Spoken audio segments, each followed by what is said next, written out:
Welcome to top news.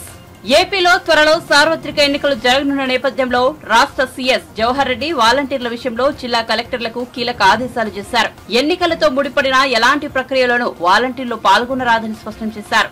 ఎన్నికల విధుల నుంచి వాలంటీర్లను తక్షణమే తొలగించాలని సీఎస్ ఆదేశించారు.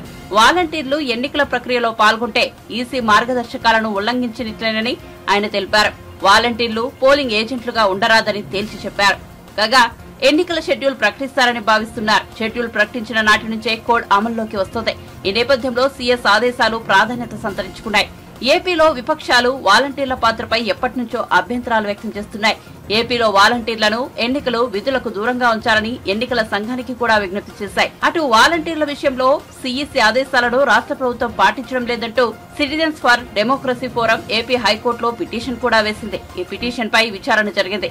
ఎందుకు సీఈసీ ఆదేశాలను పాటించలేదని ప్రభుత్వాన్ని న్యాయస్థానం ప్రశ్నించింది. తగిన చర్యలు చేపట్టాలని ఏపీ సీఈఓను ఆదేశించింది. ఈ క్రమంలో ఏపీ సీఎస్ వాలంటీర్ల విషయంలో ఆదేశాలు జారీ చేయడం గమనార్హం.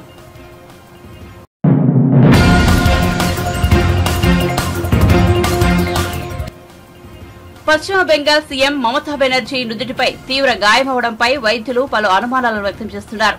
ఆమెను ఎవరైనా వెనక నుంచి తోసేసి ఉంటారని చికిత్స అందించిన కోల్కతాలోని SSKM medical college hospital director Manimoy Bandopadhyay సందేహం వ్యక్తం చేశారు. నెట్టివేయడం కారణంగానే తీవ్రమైన గాయమై ఉండొచ్చని అన్నారు. సీఎం బెనర్జీని రాత్రి 7:30 సమయంలో ఆసుపత్రికి తీసుకొచ్చారని, బహుశా వెనక నుంచి తోసేయడంతోనే ఆమె కింద పడిపోయి ఉండొచ్చని ఆయన అన్నారు. తీవ్రమైన రక్తస్రావం జరిగిందని వివరించారు. ఈ మేరకు గురువారం పొద్దుపోయాక ఆయన మీడియా ప్రతినిధులతో మాట్లాడారు.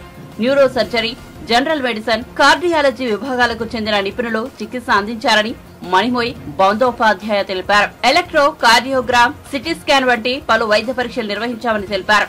హాస్పిటల్లోనే ఉండాలని చెప్పినప్పటికీ ఇంటికి వెళ్లాలంటూ ఆమె పట్టుబట్టారని వివరించారు. కాగా మరిన్ని వైద్య పరీక్షల కోసం సీఎం మమతా బెనర్జీ శుక్రవారం మరోసారి ఆసుపత్రికి రావాల్సి ఉంటుందని అన్నారు. కాగా ప్రస్తుతం ఆమె తన నివాసంలో వైద్యుల పర్యవేక్షణలోనే ఉన్నారని చెప్పారు.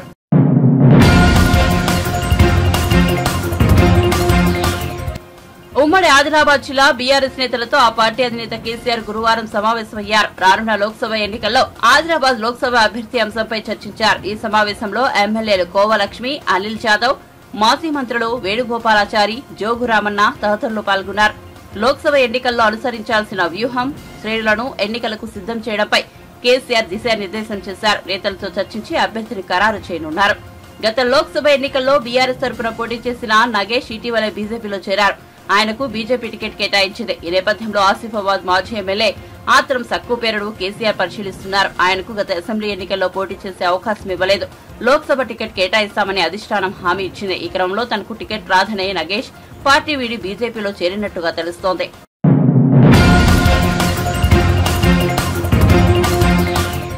ముఖ్యమంత్రి రేవంత్ రెడ్డికి అంత అభద్రతాభావం ఎందుకని, పదే పదే తమ సర్కారును పడగొట్టాలని చూస్తున్నారనే వ్యాఖ్యలు ఎందుకు చేస్తున్నారని రాజ్యసభ సభ్యుడు లక్ష్మణ్ అన్నారు. ఎన్నికల ద్వారానే తాము తెలంగాణలో అధికారంలోకి వస్తామని, అంతేకాని ప్రభుత్వాలను కూలగొట్టి కాదని, అయినా సర్కారును రేవంత్ రెడ్డి కాపాడుకోకుంటే ఆయన కర్మ అని పేర్కొన్నారు. పార్లమెంట్ ఎన్నికల తర్వాత తెలంగాణలో డబుల్ ఇంజిన్ సర్కిల్ ఏర్పాటుకు మార్గం సుగమం అవుతుందని తాను వ్యాఖ్యానించానని, దీన్ని కూడా రేవంత్ రెడ్డి, బీజేపీ, బీఆర్ఎస్ మా సర్కారును కూలగొట్టాలని చూస్తున్నాయని చెబుతున్నారు. రోజుల తెలంగాణ పర్యటనకు వారు తెరలేపుతూ ఈ అభివృద్ధి అంకెలతో సహా ప్రజల ముందు పెట్టబోతాం. కానీ విపక్షాలు ఈ అంశాల మీద ఎన్నికల్లో చర్చనీయాంశం కాకుండా కేవలము విభజన రాజకీయాలకు తెరలేపుతూ అభివృద్ధి విషయంలో మోదీ గారితో ఆ చర్చలో ఎక్కడ కూడా సర్దుగలేము. వారి 10 సంవత్సరాల అభివృద్ధి ఎజెండా, 23 సంవత్సరాలు ముఖ్యమంత్రిగా, ప్రధానమంత్రిగా ఏకతాటిగా వారు ప్రజా జీవితంలో ఉండి చిన్నపాటి మరక మచ్చ లేకుండా, అవినీతి లేకుండా జరిగినటువంటి పాలన, అవినీతిని ఎజెండా చేయలేకపోతున్నారు.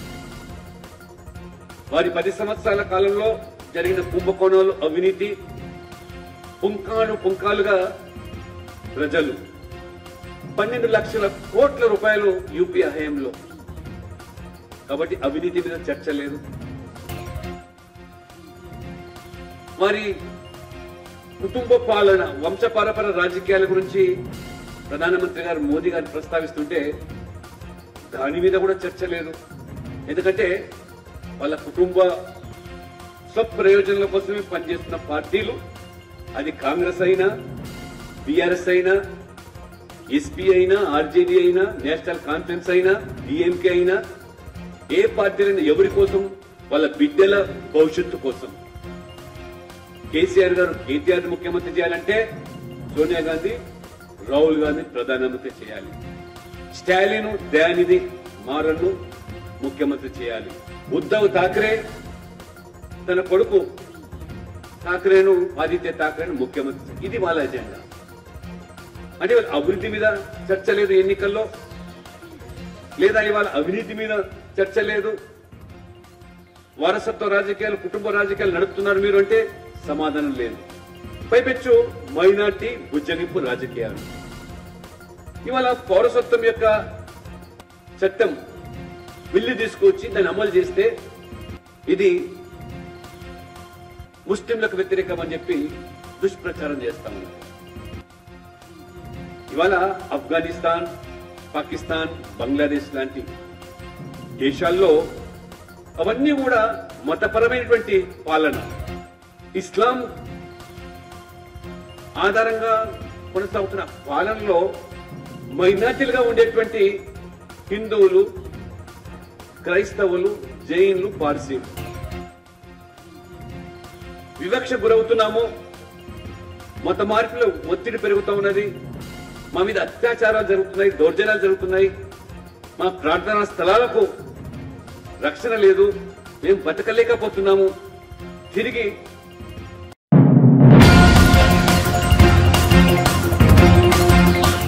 ఆంధ్రప్రదేశ్ లో సంచలనం రేపిన గీతాంజలి అనే మహిళ ఆత్మహత్య కేసులో గుంటూరు పోలీసులు కీలక వివరాలను వెల్లడించారు.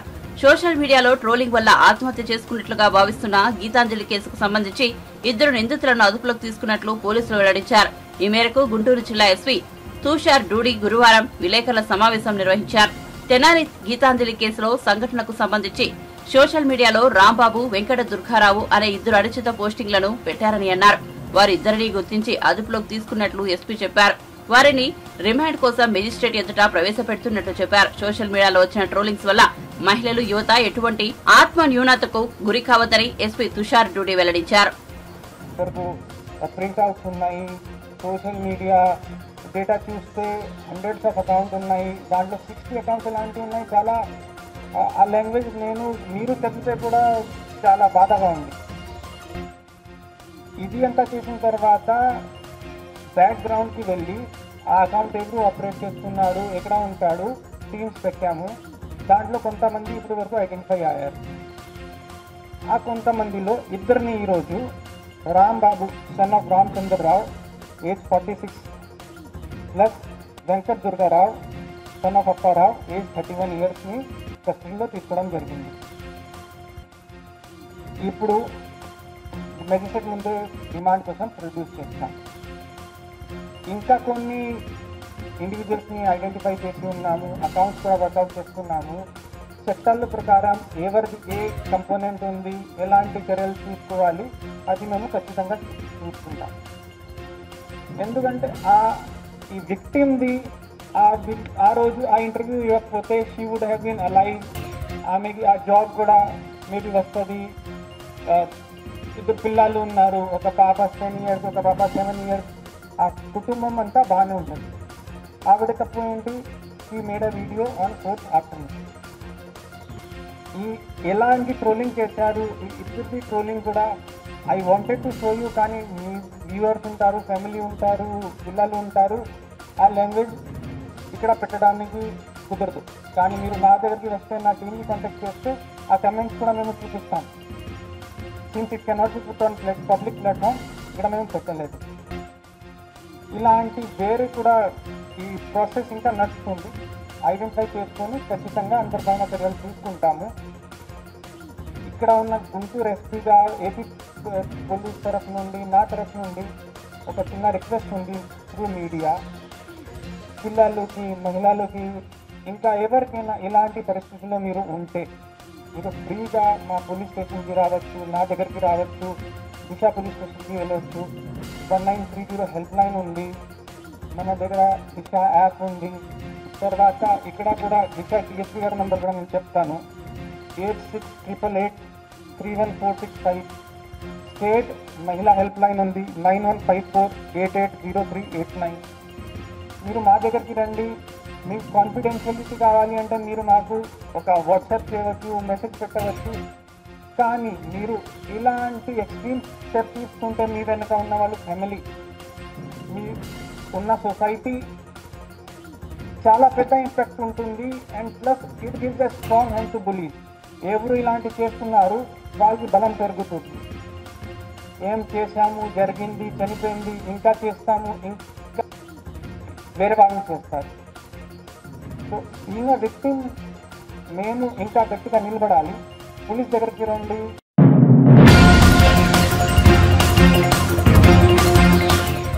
పిఠాపురం నుంచి జనసేన అధినేత పవన్ కళ్యాణ్ పోటీ చేయనున్నారు. ఈ మేరకు ఆయన అధికారికంగా ప్రకటన చేశారు. అయితే పిఠాపురం వైసీపీ సమన్వయకర్తగా కాకినాడ ఎంపీ వంగ గీత ఉన్నారు. ఈసారి ఎన్నికల్లో పిఠాపురం అసెంబ్లీ బరిలో ఆమె ఉండనున్నారు. జనసేన కూటమి అభ్యర్థిగా పవన్ కళ్యాణ్ బరిలో దిగుతున్నారు.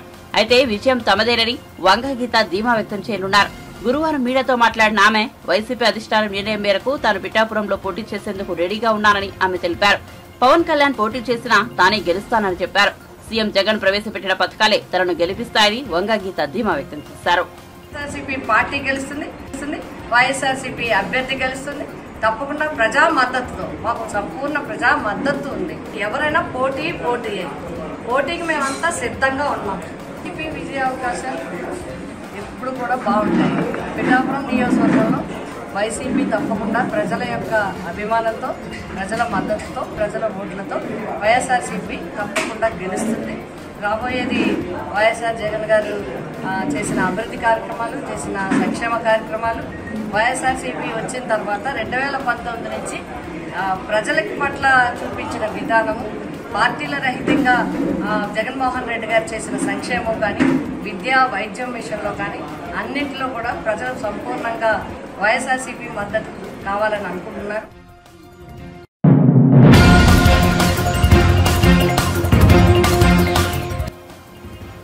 సెప్టెంబర్లో తగినన్ని వర్షాలు పడకపోవడం వల్ల రాష్ట్రంలో కరువు పరిస్థితులు నెలకొన్నాయని మంత్రి పొన్నం ప్రభాకర్ తెలిపారు. అయితే కాంగ్రెస్ వల్లే కరువు వచ్చిందని కొందరు విమర్శిస్తున్నారని, ప్రకృతి విపత్తులకు ఎవరూ బాధ్యులు కాలరే అన్నారు. హనుమకొండ జిల్లా ఎల్కతుర్తి, భీమదేవరపల్లి మండల కేంద్రాల్లో వివిధ అభివృద్ది పనులకు మంత్రి పొన్నం ప్రభాకర్ శంకుస్థాపన చేశారు. ఈ సందర్భంగా మాట్లాడిన ఆయన గ్రామాల్లో త్రాగునీటి సమస్యలు తలెత్తకుండా తగిన చర్యలు తీసుకుంటామని తెలిపారు. వాస్తవంగా సెప్టెంబర్ లో పడాల్సిన వర్షాలు పడలే, దానివల్ల నీటి కొరత ఉంది. కానీ కొంత పత్రికల కాంగ్రెస్ తోటి కరువు వచ్చిందంటే వర్షాలు సెప్టెంబర్ లో పడాలి, మీరే అధికారం ఉన్నారు. ఇప్పుడు కరువు వస్తే మమ్మల్ని బదనాలు చేస్తారు. ఇది ప్రకృతి, మీ తప్పు కాదు, మా తప్పు. నీ మమ్మల్ని కూడా అట్లేదు. సెప్టెంబర్ లో వర్షాలు పడకపోతే ఎవరేం చేయాలి? నీళ్ళకి ఇబ్బంది ఉంది కాబట్టి కొద్దిగా ఇబ్బంది ఉన్నది. ఎవరేమనుకున్నా వాస్తవానికి అందుకే జాగ్రత్త ఉండాలంటారు. ప్రత్యామ్నాయంగా త్రాగునీటికి మాత్రం గ్రామాల్లో ఇబ్బంది రావద్దని అన్ని చర్యలు తీసుకున్నాం. భవిష్యత్తులో కూడా ఎక్కడైనా త్రాగునీటికి సంబంధించి ఏదైనా సమస్య వస్తే నేను శాసనసభ్యుడిగా, మంత్రిగా సంబంధిత అధికారులను సమన్వయం చేసినటువంటి జిల్లా కలెక్టర్ గారిని చెప్పిన ఇవాళ ఇప్పుడే సైదాపూర్, చిగురుమామిడి మండలాలలో అక్కడి గౌరవ కలెక్టర్ గారు ఈ 2 మండలాలకు ఏదైనా సమస్య వస్తే నాలా ఎమ్మెల్యే లాగానే ఇక్కడ పనిచేస్తారు, ఎమ్మెల్యేనే అని చెప్పిన అక్కడ నేను మేడం కు మేము రిక్వెస్ట్ కర్రాం. ఈ 2 మండలాలలో మీరే ఎమ్మెల్యే, నేను మంత్రిని, ఇక్కడ మీరే ఎమ్మెల్యే. డ్రింకింగ్ వాటర్ ఇష్యూకి సంబంధించి ఒక మనిషిని వచ్చిన, రోడ్లకు సంబంధించి ఒక మనిషిని, అంటే మీ దగ్గరికే వచ్చి సమస్య ఎక్కడున్నా తెలుసుకునేటట్టుగా వాటిని పరిష్కరించే విధంగా గౌరవ రాష్ట్రంలో పెద్దలతోటి ఆ సమస్యలను పరిష్కరించే ప్రయత్నం చేస్తా ఉన్నా. నేను ఒకవేళ ఏదైనా పొరపాటున మిస్ అయినా, ఇంకేదైనా ప్రజలకు సమస్య ఉన్నా నేను అన్ని రాజకీయ పార్టీల వాళ్ళకు కూడా కోరుతా ఉన్నా, పట్టిన దృష్టికి తెచ్చే ప్రయత్నం చేయండి, పరిష్కారాన్ని కలిసి ప్రయత్నం చేద్దాం. కానప్పుడు మీ బాధ్యత తప్పకుండా మమ్మల్ని ఒత్తిడి చేయవలసి హక్కు ఉంటుంది. మేము ఒత్తిడికి ఏ ఇబ్బంది పడం, కానీ సమస్య దృష్టికి లేకుండానే ఏకైకిన ఒత్తిడికి పోయేటువంటి పద్ధతి వద్దు. నేను పరిష్కరిస్తా. ఇక్కడ దేవాదుల నీళ్లు రావాలి, ఇటు ఈ ప్రాంతానికి శ్రీరామ్ నీళ్లు వస్తాయి కాబట్టి వాటిని కూడా, ఎందుకంటే ఈ ప్రాంత రైతాంగం వ్యవసాయం మీద ఆధారపడి ఉంటుంది కాబట్టి గతంలో కొన్ని ఇబ్బందులు ఉండే మీ చొరవ మా యొక్క వాళ్ళ మీద ఎప్పుడు కూడా ప్రోత్సాహపరిచే సమస్యను దృష్టికి తేవడం, సంబంధిత ఇరిగేషన్ శాఖ అధికారుల వల్ల తేవడం వల్ల కొన్ని సమస్యలు పరిష్కారమైనాయి. అయినా ఈ ప్రాంత రైతాంగానికి శాశ్వతంగా దేవాదులకు సంబంధించి కావచ్చు, శ్రీరామ్ సాగర్ సంబంధించినటువంటి సాగునీటి విషయంలో కూడా భవిష్యత్తులో ఇబ్బంది లేకుండా ఉండే విధంగా రాబోయే సీజన్లో అన్ని మరి పర్యవేక్షణ చేయాల్సింది మిమ్మల్ని అందరూ ప్రత్యేకించుకోవాలి.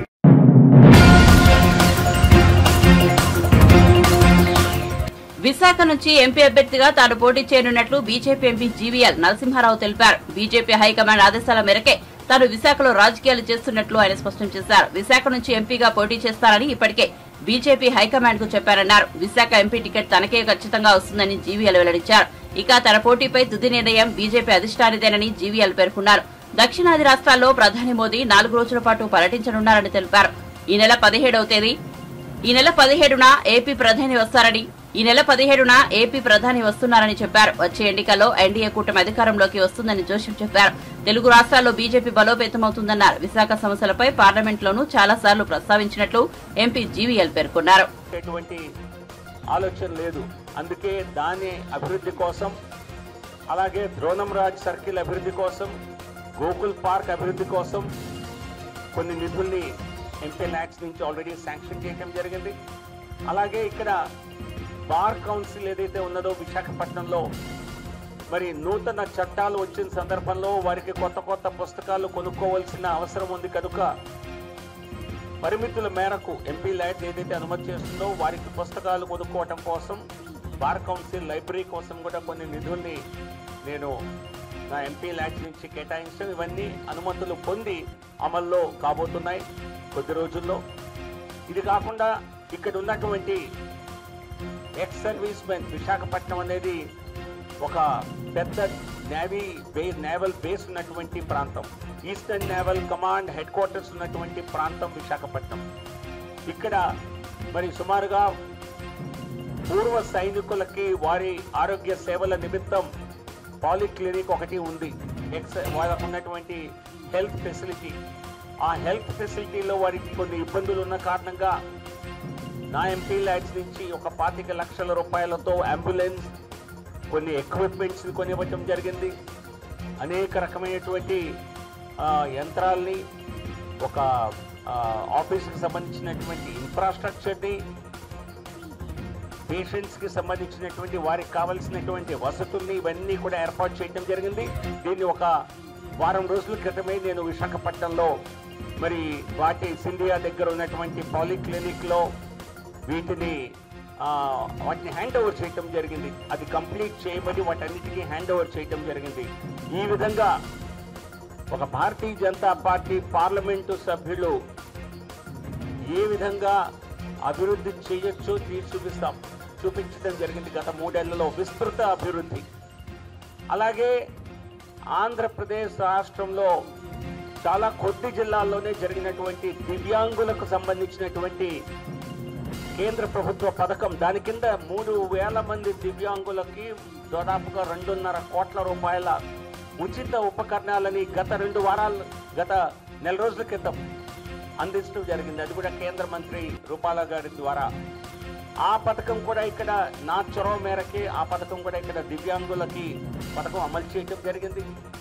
అలాగే వయోవృద్ధులకి 60 ఏళ్ల పైబడిన వారికి ఏ సమస్య ఉన్నా వారికి కూడా ఉచితంగా ఉపకరణాలు ఇచ్చే ప్రభుత్వం నరేంద్ర మోదీ గారు ప్రవేశపెడితే ఈ రాష్ట్రంలో గత 5 ఏళ్లలో ఏ జిల్లాలోనూ ఇంప్లిమెంట్ అవ్వలేదు.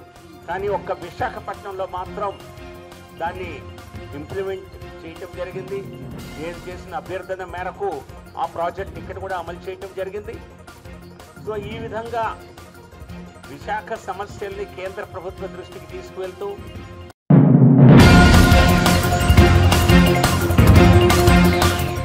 పెడమలూరు టికెట్ పై ఆశలు పెంచుకున్న టీడీపీ నేత బోడే ప్రసాద్ పార్టీపై తీవ్ర అసంతృప్తి వ్యక్తం చేస్తున్నారు. టికెట్ రాదని టీడీపీ హైకమాండ్ ఆయనకు సమాచారం ఇవ్వడమే అందుకు కారణం. టికెట్ వస్తుందని ఎంతో ఉత్సాహంగా ఎదురు చూస్తున్నారని, కానీ టికెట్ లేదని చెప్పడంతో నిజంగా ఎంతో బాధగా ఉందని అన్నారు. టికెట్ ఇవ్వకపోవడంతో గుండె పిండేసినట్లుందని వ్యాఖ్యానించారు. తాను చంద్రబాబు నాయుడిని భక్తుడని బోడే ప్రసాద్ ఉద్ఘాటించారు. 2014 నుంచి 2019 వరకు ఎమ్మెల్యేగా ఉన్నానని, ఎక్కడా చిన్న అవినీతి మరక కూడా అంటించుకోలేదని స్పష్టం చేశారు. గత ఎన్నికల్లో వ్యతిరేక గాలి వల్ల జగన్ పై ప్రజల్లో ఉన్న సానుభూతి కారణంగానూ ఓటమి పాలయ్యారని బోడిప్రసాద్ వెల్లడించారు. తెలియక ఏదైనా తప్పు చేసి ఉంటే క్షమించండి అని ప్రజల మధ్యకు వెళ్లి చెప్పారని, ప్రజల్లోనే ఉంటూ సంక్షేమ కార్యక్రమాలు నిర్వహిస్తున్నానని తెలిపారు. చంద్రబాబు నాయుడు గారు ఆదేశించిన ఏ కార్యక్రమం కూడా విజయవంతం అయ్యే విధంగా ఇక్కడ ఉన్న కార్యకర్తలు, కనమలూరు నియోజకవర్గ కార్యకర్తలంతా కూడా ఒక కుటుంబంలాగా, నన్ను ఒక కుటుంబ యజమానిలాగా భావించి నేను ఏ పిలిపిస్తే ఆ పిలుపుకి అందరూ కూడా గౌరవించి విజయవంతం చేయడం జరిగింది. ఈ రోజు కూడా రేపు 17వ తేదీ చిలకలూరుపేటలో జరగబోయే సభకి నియోజకవర్గంలో ఉన్న పెద్దలతో సమావేశం నిర్వహిస్తా ఉంటే మధ్యలో పార్టీ కార్యాలయం దగ్గర నుంచి నాకు ఫోన్ చేసి, బాబు గారు చెప్పమన్నారు, మీకు అకామిడేట్ చేయలేకపోతున్నామని చెప్పి తెలియజేయడం జరిగింది. నేను ఒకటే అడుగుతా ఉన్నా, ఈ 4.5 సంవత్సరాల్లో నేనేమైనా తప్పు చేశానా? లేకపోతే ఈ నియోజకవర్గంలో సర్వేలు నాకు అనుకూలంగా లేవా? మరి నాకు అవకాశం కల్పించలేనప్పుడు నిన్న IVRS పెట్టి మరి నాకు కూడా ప్రజల దగ్గర నుంచి అభిప్రాయ సేకరణ ఎందుకు తీసుకున్నారు?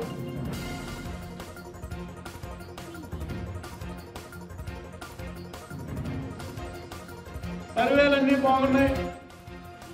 ఆఖరికి IVRS లో కూడా 86% బోడిప్రసాద్ వచ్చిందని చెప్పి అందరూ కూడా చెప్పారు.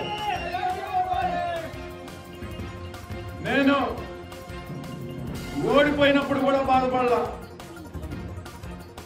ఈరోజు కనమలూరు నియోజకవర్గంలో నీకు అవకాశం కల్పించట్లేదు అని చెప్తే నిజంగా నా గుండె కలిసి వేసింది. నేను నిజంగా చెప్తా ఉన్నా,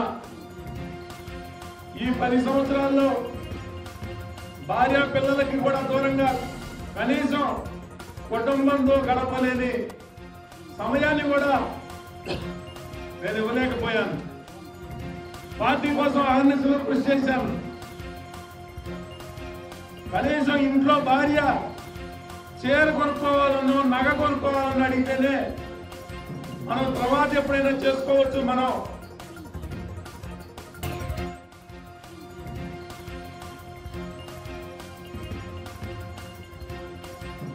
తర్వాత కొనుక్కోవచ్చు. ముందు పార్టీని విజయవంతంగా నడిపించాలని, ముందుకు తీసుకెళ్లాలని నేను నా దగ్గర ఉన్నా లేకపోయినా ఈ రోజు వరకు కూడా కోట్ల రూపాయలు ఖర్చు పెట్టి పార్టీని ముందుకు తీసుకెళ్లా. నిజంగా నాకు చాలా బాధగా ఉంది. కానీ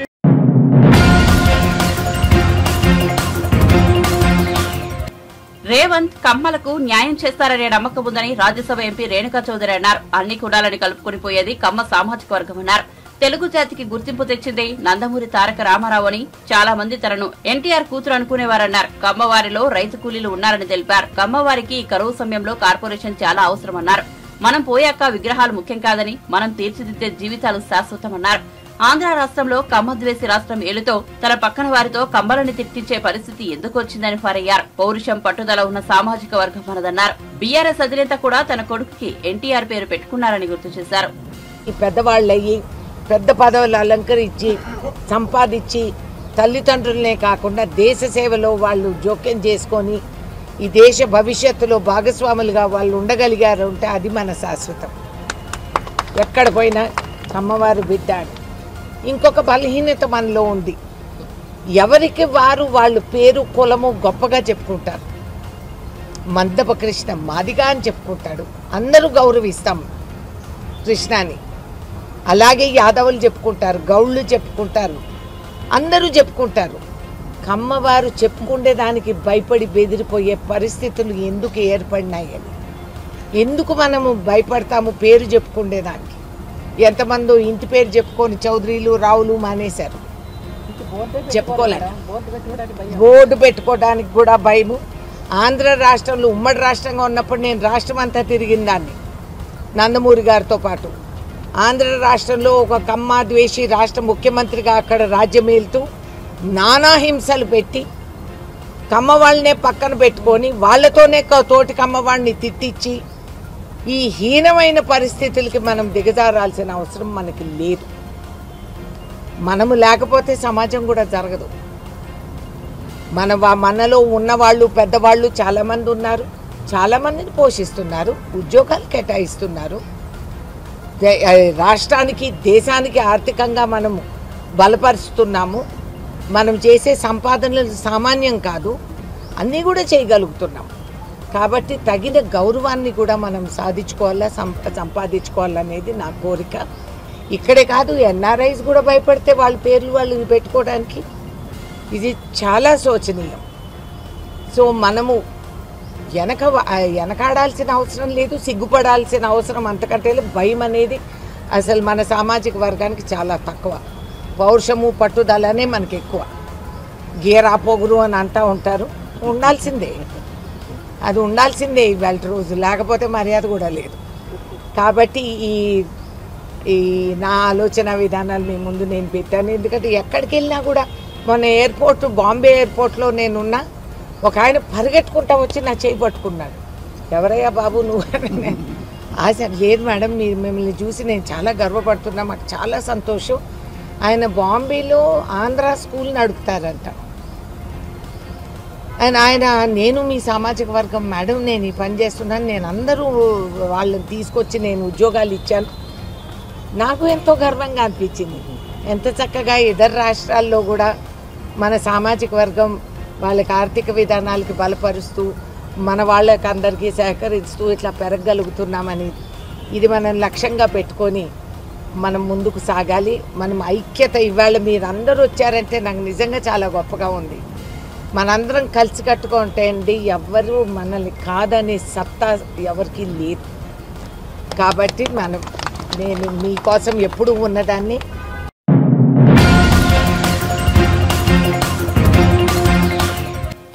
రాష్ట్రంలో బీజేపీ కాంగ్రెస్ పార్టీలది ఒకటే ఎజెండా అని, కేసీఆర్ కు వ్యతిరేకంగా మాట్లాడటమే వారి లక్ష్యమని మాజీ మంత్రి బీఆర్ఎస్ సీనియర్ నేత సింగిరెడ్డి నిరంజన్ రెడ్డి మండిపడ్డారు. ఆ రెండు పార్టీలకు రాష్ట్రంలో సరైన అభ్యర్థులు లేక బీఆర్ఎస్ నేతలను చేర్చుకుని టికెట్లు ఇస్తున్నారని ఎద్దేవా చేశారు. తెలంగాణకు చేసిన మేలు గురించి చర్చకు సిద్దమా అంటూ అమిత్ షాకు కేసీఆర్ విసిరిన సవాల్ను స్వీకరించకుండా తోకముడిచారని ఎద్దేవా చేశారు. బుధవారం ఆయన తెలంగాణ భవన్లో మీడియాతో మాట్లాడుతూ, ప్రధాని మోదీ అమిత్ షా రాష్ట్రానికి వచ్చినప్పుడల్లా కేసీఆర్ మీద నిందలు వేయడం తప్ప ఒకటి నిరూపించలేదని పేర్కొన్నారు. బీజేపీ దేశవ్యాప్తంగా బలంగా ఉంటే ఆ పార్టీకి అభ్యర్థులు ఎందుకు కరువయ్యారని ప్రశ్నించారు. ఇప్పుడు అదృష్టం కొద్దీ మీకు అవకాశం వచ్చింది. మా మీద కోపం వచ్చిందో లేకుంటే మా మీద ప్రేమ తగ్గిందో లేకుంటే చూద్దాం వేరే అనుకున్నారో ప్రజలు, సరే వాళ్ళ నిర్ణయాన్ని గౌరవించాల్సిందే, తప్పదు. మీకు వచ్చిన అవకాశాన్ని జాగ్రత్తగా వాడుకోమని చెప్తే ఇతరుల మీద తిట్ల పురాణం ఎందుకు? ఏమవసరం ఉంది? మేము అనని మాటల్ని, మా పార్టీ అనని మాటల్ని మీరు ఆపాదించుకొని అనుకొని ఇట్లా చేస్తా అట్లా చేస్తాను బీరాలు పలికేది ఎందుకే? మేము అంటున్నామా ఎప్పుడన్నా? రేవంత్ రెడ్డి కాంగ్రెస్ పార్టీకి సలాం చేస్తాడు, సంతోషం, ఆ పార్టీలో ఉన్నప్పుడు చేయాల్సిందే. మరి బీజేపీకి ఎందుకు గులాం చేస్తున్నాయా? బీజేపీ గులాం చేయకపోతే బీజేపీ నాయకులు ఇప్పటికీ 4 సార్లు మాట్లాడిండ్రు. ఇదే లక్ష్మణ్ గారు మాట్లాడిండ్రు, అంతకుముందు కిషన్ రెడ్డి గారు మాట్లాడిండ్రు. ఏం మాట్లాడిండ్రు? పార్లమెంట్ ఎన్నికల తర్వాత మీ పని అయిపోతుంది, ఇక్కడ ఏకనాథ్ షిండే పుట్టుకొస్తాడు, ఎవరో ఏకనాథ్ షిండే మీరు చూస్తారని మాట్లాడింది. మీ చేతనైతే లేదా? దొమ్మలు లేవా? ధైర్యం లేదా? బీజేపీ నిలువరించే మాటలు మాట్లాడావా? చేత కాదా? మేమన్నావా ఆ మాట? దింపేస్తామని బీజేపీ వాళ్ళు నేరుగా మాట్లాడుతుంటే వాళ్ళ మీద మాట్లాడడానికి చేత కానీ రేవంత్ రెడ్డి ముఖ్యమంత్రి బీజేపీ మీద మాట్లాడడానికి నీకు దమ్మే లేదు. మోడీ గారు వస్తే పోయి ఒంగేకి దండాలు పెడుతుంది. మీ పార్టీ వాళ్ళే ఆఖరికి నిన్న మొన్న మీడియాలో చూస్తున్నాను, బహిరంగంగానే మీ పార్టీ నాయకుడు ఒక ఆయన ఆది నుంచి కాంగ్రెస్లో ఉన్న నాయకుడు, అచ్చ కాంగ్రెస్ నాయకుడు, ఎన్నికలు వారంలో నోటిఫికేషన్ వచ్చే ముందర మోడీ గారి సభలో ఎట్లా పాల్గొంటాడు ముఖ్యమంత్రి అని చెప్పి ఆయన బహిరంగంగానే ఆక్షేపణ ఆన్ రికార్డు వచ్చి మాట్లాడాడు. దీని అర్థమైంది, బీజేపీని మోడీ గారిని ప్రసన్నం చేసుకోవడం కోసం రాష్ట్ర ముఖ్యమంత్రి రేవంత్ రెడ్డి గారు ప్రయత్నిస్తున్నది కనిపిస్తలేదా ప్రజలకు? మాట్లాడని బీఆర్ఎస్ మీద కేసీఆర్ మాట్లాడి ఒకనాడనప్పుడు అని చెప్పిండా నీ సర్కార్ను ముట్టుకుంటామని దించుతామని ఏంటిగా ఆ అలజడి ఎందుకు అసలు బ్రహ్మాండంగా చేయి గతంలో కూడా చెప్పినా మొన్న కూడా చెప్పినా నిపుణులు నిష్ణాతులు విఘ్నులు గొప్ప గొప్ప వాళ్ళ సలహాలు తీసుకొని కేసీఆర్ కంటే ఇంకా గొప్పగా ఎట్లా చేస్తావు చేసి చూపి అభినందనలు తెచ్చుకో లాభం చేయమంటేనే నేను తిడతా కేసీఆర్ను తిడతా బీఆర్ఎస్ను తిడతా బొంద పెడతా నివనియను ఒక సైడ్ తెచ్చుకో మొగోడి అయితే ఇదేందండి నాకు అర్థం కాదు దమ్ముంటే ఒక జాతీయ పార్టీగా బీజేపీని ఈ రాష్ట్రంలో నిలువరించేటువంటి పని ఒక్కనాడైనా ఏమైనా మీరు చేసిర్రా ఎప్పుడైనా నేరుగా నీ ప్రభుత్వాన్ని కూల్చేస్తామని చెప్పి బీజేపీ వాళ్ళు మాట్లాడుతుంటే దానికి రిప్లై అనికే చేతకాని వాళ్ళు మీరు మా మీద మాట్లాడేది ముందు మీ సంగతి అట్లా చూసుకోండి మీకు వచ్చిన అవకాశాన్ని సద్వినియోగం చేసుకోండి ఇచ్చిన హామీలను అమలు చేసే ప్రయత్నం చేయండి ఈ నోటి దూలా బంద్ చేయండి ఈ ఎంత మాట్లాడితే అంత ఓట్లు వస్తాయని మీరు అనుకుంటున్నారు కదా తప్పది మీకు ఎవరన్నా ఉచిత సలహాలు ఇచ్చేటోళ్ళు అటువంటి సలహాలు గిట్ల ఇచ్చిందేమో తిట్టకంతోనే నీకు పేరు వచ్చింది ఇంకా తిట్టు అని చెప్తున్నారేమో నాకైతే అర్థం కాదు అది పతనానికే దారితీస్తుంది తప్ప శ్రేయస్సుకు ఉపయోగపడదు గమనించమని కోరుతా ఉన్నా